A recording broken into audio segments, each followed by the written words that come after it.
Ratu Balkis dan beberapa rombongannya sudah berada dalam perjalanan menuju kerajaan Sulaiman. Di sisi lain, Sulaiman duduk di kursi kerajaan di tengah-tengah para pembesarnya dan para menterinya serta para komandan pasukan. Beliau berpikir tentang Balkis. Sulaiman mengetahui bahwa Balkis menuju ke tempatnya. Sulaiman berpikir sejenak tentang bagaimana matahari disembah. Ia memikirkan bagaimana informasi yang diterima badan intelijennya tentang kemajuan kerajaan Balkis dalam bidang kesenian dan ilmu pengetahuan. Singgasana itu terbuat dari emas dan batu mulia. Singgasana tersebut dijaga oleh para penjaga yang sangat disiplin, di mana mereka tidak pernah lalai sedikit pun. Oleh karena itu, sangat tepat bila Sulaiman menghadirkan singgasananya Ratu Balkis di kerajaannya, sehingga ketika ratu tiba, maka ia dapat duduk di atasnya. Sulaiman melakukan yang demikian itu dengan harapan agar si ratu tunduk kepadanya. Ide ini terlintas dalam diri Sulaiman, lalu ia mengangkat kepalanya dan menoleh kepada anak buahnya. Sulaiman bertanya kepada dirinya sendiri, apakah kemajuan menjadi penghalang untuk mengetahui kebenaran? Apakah ratu itu gembira dengan kekuatan yang dicapainya? Dengan kemajuan yang dimilikinya, Sulaiman ingin membuat kejutan agar ratu mengetahui bahwa agama yang diyakini oleh Sulaiman adalah satu-satunya yang mampu mendatangkan kemajuan dan kekuatan yang hakiki, sehingga ia dapat membandingkan antara keyakinannya dalam menyembah matahari beserta kemajuan yang dicapainya dan keyakinan Sulaiman juga beserta kemajuan yang diraihnya. Para intelijen Sulaiman telah memberitahunya bahwa hal yang sangat disegani dan dikagumi oleh kaum Balkis adalah kerajaan Sabah, yaitu singgasana Ratu Balkis. Berkata Sulaiman, "Hai pembesar-pembesar, siapakah di antara kamu sekalian yang sanggup membawa singgasananya kepadaku sebelum mereka datang kepadaku sebagai orang-orang yang berserah diri?" Quran Surah An-Naml ayat 38. Yang pertama menjawab pertanyaan Sulaiman itu adalah Ifrit dari kalangan jin yang Allah telah menundukkan mereka kepada Sulaiman. Berkata Ifrit yang cerdik dari golongan jin, "Aku akan datang kepadamu dengan membawa singgasana itu kepadamu sebelum kamu berdiri dari tempat dudukmu. Sesungguhnya aku benar-benar kuat untuk membawanya, lagi dapat dipercaya." Quran Surah An-Naml ayat 39. Sulaiman tidak mengomentari sedikit pun terhadap apa yang dikatakan oleh Ifrit dari kalangan jin. Tampak ia menunggu tanggapan lain yang mampu menghadirkan singgasana Balkis yang lebih cepat dari itu. Sulaiman berdiri dari tempat duduknya. Setelah cukup lama ia duduk, namun jin itu berjanji kepadanya untuk menghadirkan singgasana Balkis. Sebelum itu, istana Sulaiman di Palestina, sedangkan istana Balkis terletak di Yaman. Jarak antara singgasana tersebut dan singgasana Sulaiman lebih dari ribuan mil. Belum lama, seseorang yang mempunyai ilmu dari Alkitab menyatakan kalimatnya sehingga singgasana itu bercokol di depan Sulaiman. Ia mampu menghadirkan singgasana itu lebih cepat atau lebih sedikit dari kedipan mata ketika mata itu tertutup dan terbuka. Sulaiman menoleh kepada seseorang di sana yang duduk di atas naungan. Berkatalah seorang yang mempunyai ilmu dari Alkitab, "Aku akan membawa singgasana itu kepadamu sebelum matamu berkedip." Maka tatkala Sulaiman melihat singgasana itu terletak di hadapannya, ia pun berkata, "Ini termasuk karunia Tuhanku untuk menguji aku, apakah aku bersyukur atau mengingkari akan nikmatnya. Dan barang siapa yang bersyukur, maka sesungguhnya dia bersyukur dalam kebaikan untuk diri sendiri, dan barang siapa yang ingkar, maka sesungguhnya Tuhanku Maha Kaya lagi Maha Mulia." Quran Surah An-Naml ayat 40. Setelah melihat singgasana Ratu Balkis ada di hadapannya, Nabi Sulaiman mengucapkan rasa syukur kepada Allah atas mukjizat yang telah diberikan kepadanya yang luar biasa. Lalu Nabi Sulaiman memperhatikan singgasana Ratu Balkis tersebut. Singgasana tersebut merupakan simbol pembangunan dan kemajuan, tetapi tampaknya ia hanya sesuatu yang biasa dibandingkan dengan kekuasaan dan kebesaran ciptaan yang dibuat oleh manusia dan jin di kalangan istana Sulaiman. Sulaiman memikirkan dalam tempo yang lama singgasana Balkis, kemudian beliau memerintahkan agar singgasana itu diperbaiki sehingga saat Balkis datang Sulaiman dapat mengujinya, apakah Balkis dapat mengenali singgasananya atau tidak. Dia Sulaiman berkata, "Ubahlah baginya singgasananya, maka kita akan melihat apakah dia mengenal ataukah dia termasuk orang-orang yang tidak mengenalnya." Quran Surah An-Naml ayat 41. Sulaiman memerintahkan agar dibangun istana yang akan digunakan untuk menyambut Balkis. Sulaiman memilih tempat di laut dan ia memerintahkan agar dibangun suatu istana di mana sebagian besarnya terdiri dari air laut. Sulaiman memerintahkan agar tanah-tanah itu terbuat dari kaca yang tebal dan kuat sehingga orang yang berjalan di atas istana itu akan membayangkan bahwa di bawahnya ada ikan-ikan yang berwarna dan berenang, dan ia melihat rumput-rumput laut yang bergerak. Lalu bergegaslah semuanya untuk mewujudkan keinginan raja mereka Sulaiman, baik dari kalangan manusia ataupun jin, bahkan hewan ikut membantu melakukan pembangunan istana yang diinginkan Sulaiman.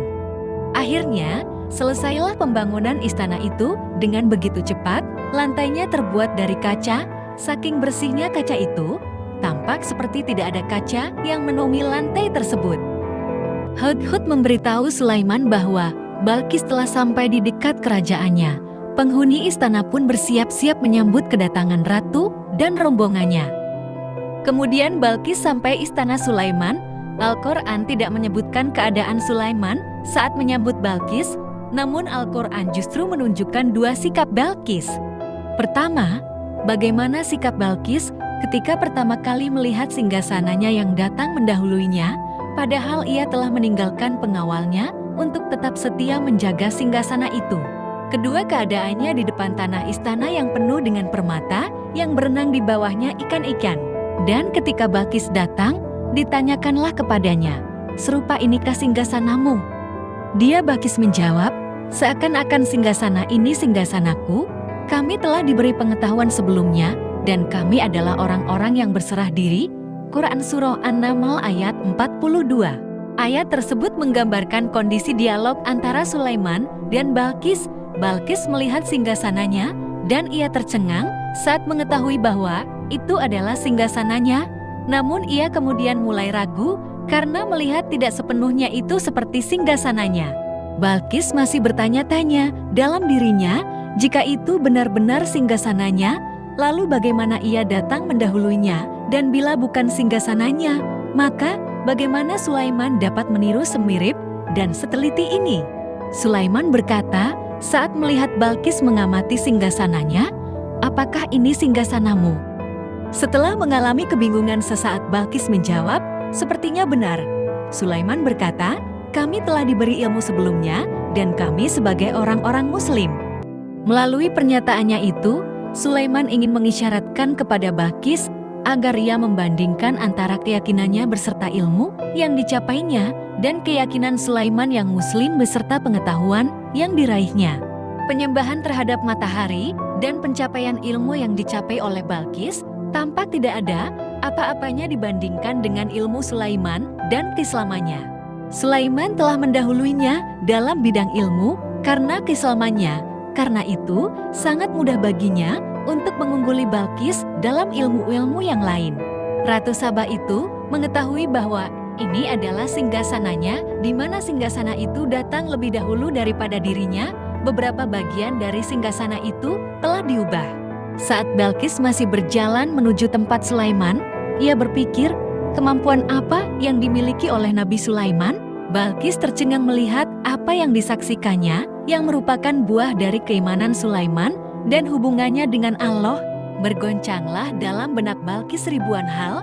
Ia melihat keyakinan kaumnya runtuh di hadapan Sulaiman. Ia menyadari matahari yang disembahnya merupakan ciptaan Allah, di mana dia menggerakkannya untuk hamba-hambanya, sehingga terbitlah kebenaran pada dirinya.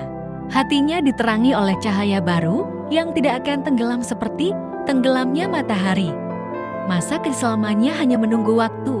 Balkis memilih waktu yang tepat untuk mengumumkan keislamannya. Dikatakan kepada Ratu Balkis, "Masuklah ke dalam istana." Maka tatkala dia melihat lantai istana itu, dikiranya kolam air yang besar dan disingkapkannya kedua betisnya. Berkatalah Sulaiman, Sesungguhnya ini adalah istana licin yang terbuat dari kaca. Berkatalah Balkis, "Ya Tuhanku, sesungguhnya aku telah berbuat lalim terhadap diriku dan aku berserah diri bersama Sulaiman kepada Allah, Tuhan semesta alam." Quran Surah An-Naml ayat 44. Sulaiman mengingatkannya tanpa melihat agar ia tidak khawatir terhadap pakaiannya karena pakaiannya tidak akan basah sebab di sana tidak ada air. Ia sekadar kaca yang halus yang saking halusnya hingga ia tidak tampak. Lalu setelah berbincang-bincang, Balkis tampak kagum kepada Nabi Sulaiman dan kerajaannya. Ia sangat tertarik dengan agama yang dianut Sulaiman. Ia mulai sadar akan kekeliruan yang dilakukannya selama ini. Ratu Balkis pun mengumumkan keislamannya. Ia menyatakan penyerahan diri kepada Sulaiman dan kepada Allah Tuhan alam semesta. Lalu kaumnya pun mengikutinya dan mereka memeluk Islam. Balkis menyadari ia berhadapan dengan penguasa yang terbesar di bumi dan salah satu nabi Allah yang mulia. Untuk pertama kalinya, wajah Sulaiman tampak dihiasi dengan senyuman yang menunjukkan kepuasannya sejak Balkis mengunjunginya. Demikianlah, Sulaiman mewujudkan kejayaannya yang hakiki dan menyebarkan cahaya Islam di muka bumi. Setelah keislaman Balkis, Al-Quran tidak menyebutkan kisah Balkis setelahnya. Sulaiman hidup di tengah-tengah kejayaan dan kemuliaan di muka bumi. Kemudian Allah menetapkan kematian baginya, sebagaimana kehidupan Sulaiman berada di puncak kemuliaan dan kejayaan yang penuh dengan keajaiban yang luar biasa, maka kematiannya pun merupakan tanda-tanda kebesaran Allah. Kemampuan Nabi Sulaiman untuk menundukkan jin dan mempekerjakan mereka serta hubungan mereka dengannya, semua ini menimbulkan fitnah di tengah-tengah manusia dalam hal tertentu. Kami tidak mengetahui siapa yang mengklaim bahwa jin mengetahui hal yang gaib. Apakah itu setan yang terkutuk, atau jin yang bodoh, atau manusia yang tertipu? Pada suatu hari, Sulaiman memasuki mihrabnya untuk itikaf, ibadah, dan sholat. Tak seorang pun berani mengganggu khalwatnya di mihrab itu. Mihrab Sulaiman terletak di puncak gunung dan dindingnya terbuat dari permata. Sulaiman duduk bersandar pada tongkatnya dan ia tampak tenggelam dalam tafakur. Beliau berzikir kepada Allah hingga rasa kantuk menguasainya. Lalu setelah itu malaikat maut menemuinya di mihrabnya untuk menjemput kematian Nabi yang mulia itu. Beliau bersandar kepada tongkatnya, jin melihat dan mengira bahwa beliau sedang sholat, sehingga mereka pun terus melanjutkan pekerjaannya. Allah berfirman terhadap kematian Sulaiman, "Maka tatkala kami telah menetapkan kematian Sulaiman, tidak ada yang menunjukkan kepada mereka kematiannya itu, kecuali rayap yang memakan tongkatnya. Maka tatkala Sulaiman telah tersungkur, jin menyadarinya, maka kalau sekiranya mereka mengetahui yang gaib, tentulah mereka tidak akan tetap dalam siksa yang menghinakan." Quran Surah Sabah ayat 14. Berlalulah hari-hari yang panjang dari kematian Sulaiman, namun tak ada satu makhluk yang mengetahuinya. Kemudian datanglah rayap, yaitu semut kecil yang memakan kayu. Hewan itu pun mulai memakan tongkat Sulaiman. Sebagian dari tongkat Sulaiman dimakan beberapa hari oleh rayap-rayap itu. Ketika yang dimakannya semakin bertambah, maka tongkat itu pun menjadi rusak dan jatuh dari tangan Sulaiman. Tubuh mulia itu kehilangan keseimbangan dan jatuh. Tatkala tubuh suci itu tersungkur, maka manusia segera menuju ke sana. Mereka menyadari dan mengetahui bahwa Nabi Sulaiman telah meninggal dalam waktu yang lama. Nabi Sulaiman meninggal tanpa diketahui oleh jin, sehingga mereka tetap bekerja untuknya. Mereka tetap mengabdi kepada Sulaiman. Seandainya mereka mengetahui hal yang gaib, niscaya mereka tidak meneruskan pekerjaan mereka atas kematian Sulaiman. Jin bekerja untuk Nabi Sulaiman selama beliau hidup, dan tatkala beliau meninggal, maka tugas mereka menjadi bebas. Demikianlah Nabi Sulaiman meninggal dalam keadaan duduk dan sholat di mihrabnya. Lalu berita itu tersebar bagaikan api di bumi. Manusia, burung, dan binatang lainnya mengantarkan jenazah Nabi Sulaiman. Sekawanan burung tampak sedih dan menangis. Semua makhluk bersedih. Akhirnya, tak seorang pun mengetahui bahasa burung di bumi. Meninggallah seseorang yang memahami pembicaraan burung. Kematian raja dan nabi yang mulia itu membuat dunia terasa hampa karena pemimpin manusia dan makhluk lainnya sudah tiada.